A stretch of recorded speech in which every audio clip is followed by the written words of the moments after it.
Hey guys, what's up? It's AB Trades, and I'm doing my weekly Sunday stock talk where I give you an edge into the trading week of things that I'm looking for, or news that I'm watching, and stocks that I'm watching to break out. If you like the content, please like and comment so I know that you like it, and subscribe so you can get information on when I release new videos.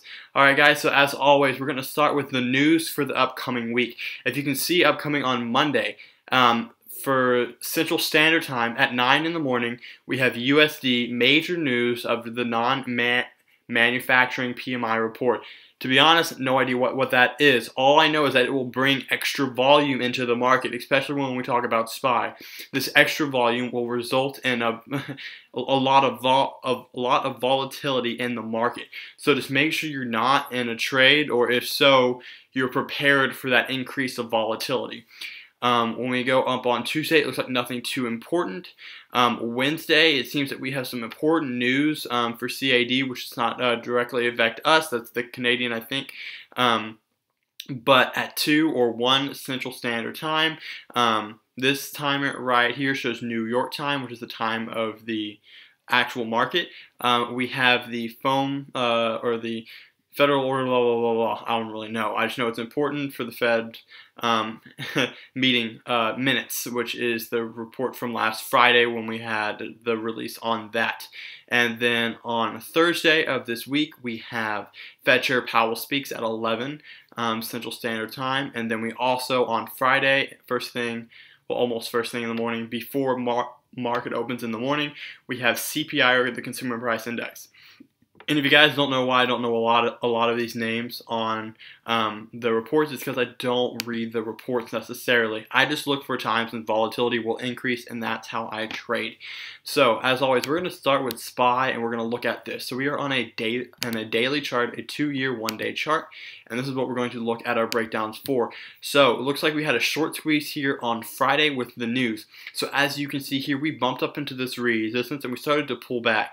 This pullback brought in short sellers, and when the volatility increased with the meeting that happened, Fed Chair Powell speaking on Friday, I believe, it caused for a jump to the upside.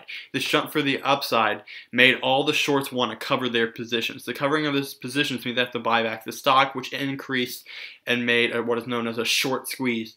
So this right here, I don't necessarily know whether we should call it a reversal or a short squeeze. So if we cannot get above this 253 level, then it's going to be considered a short squeeze in my book, and we're going to be returning down to the downside here. Watch for 250. Watch for a break below 250, and we're going to know that we're starting to head more down to the downside. But again, there's times when we bounce, we confirm that we're strong, and then we continue up to the upside. So again, if we can get above 253 and we can hold that level, then watch for 255, because that's a whole number right above it. And if we can cross above this, then we're looking to 259, and we're continuing back up to the upside. But again, if we have some resistance here between 250 and 253, which I mentioned last time, then we can definitely see a rejection back down to lows of 235. So make sure you keep that an open mind as well as the news when trading SPY. Now, if we look at Amazon, we are definitely starting to set a new high here, but this is going to be the same thing as SPY. It follows SPY a lot, which is why that we trade them. So if you can see here, our next resistance that we're coming up on is a whole dollar resistance of 1600. So watch that 1600 level. If we can get up above that 1600 level with SPY also returning to the upside, then we can see some upside potential for Amazon. If we can start to get above this level with SPY breaking to the upside, we will see Amazon run up to about 1700, 1760, 1750, it looks like. If not, we're going to see a reversal here between 1600 and 1650. As SPY returns down, and Amazon will also return down, because we are making lower lows, and when lower lows are made, more times than not, we're going to have a next lower low. So that's what we're expecting on Amazon. On Apple, the reason why we trade these stocks is because these blue chip stocks have super like a lot of volume on their options chart, which allows us to get in and out quickly. So these are the charts that we focus on primarily. So as you can see here, we are coming down, and we're hitting lows here. Lows that we haven't hit in 2 years, right? This is from back in 2016. What am I saying? 2017 lows is what we're hitting here at 140, which is not good, right? So we're definitely hoping for a reversal, but again, it's all going to depend on SPY because Apple makes up about 2% of SPY. So SPY starts to drop, then we are also going to see a drop in Apple. But again, if you can see here, we have this gap here from earnings with Apple. Gaps tend to be filled. So if you can see here, the gap is up to 154. So it will not surprise me if Apple returns up to 154 to fill this gap and then start to return back to the downside. Because again, we still have this steep trend line holding. So if we can get back up here in about a day or two up to 154, I would imagine in 1 day, then we'll see a rejection here because this is where the gap closes and this is where the trend line sets in, and then we're going to start to reverse here.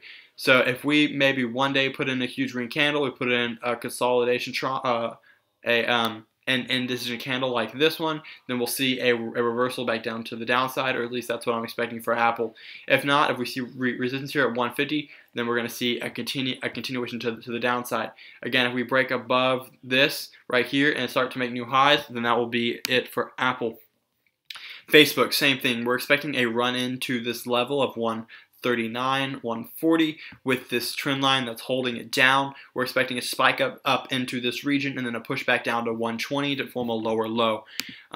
Same thing, we have Micron on watch because of it broke down this triangle pattern. We're starting to confirm this area has a resistance right here, and then we're going to either push down to the downside if we make lows below 30.74 or high above $33. We'll start to see new highs, but most likely we're putting this as a resistance point and we're going to move back down to the downside. We have other things like BABA to watch out for. We're trading in this little trend here, but we're still holding this down triangle, and you can see here this is an area of support, so we can see a pushback up to 150 before we see the continuation downward. And again, Netflix, keep that on watch. We're making huge moves to the upside. Definitely watch the whole dollar mark of $300, and then up next being 320. We have Twitter, and then Tesla, and Google, and Nvidia, and AMD, and X, and BA. Again, these are all stocks that have liquid options, so that is going to be what you want to stay focused on when day trading these options. Again, what I focus on is SPY, Amazon, Apple, Facebook. These are the top 4 because they're the most liquid and present the most patterns. Again, guys, stay on top of news. Make sure you trade only the best setups, and see y'all in the next video.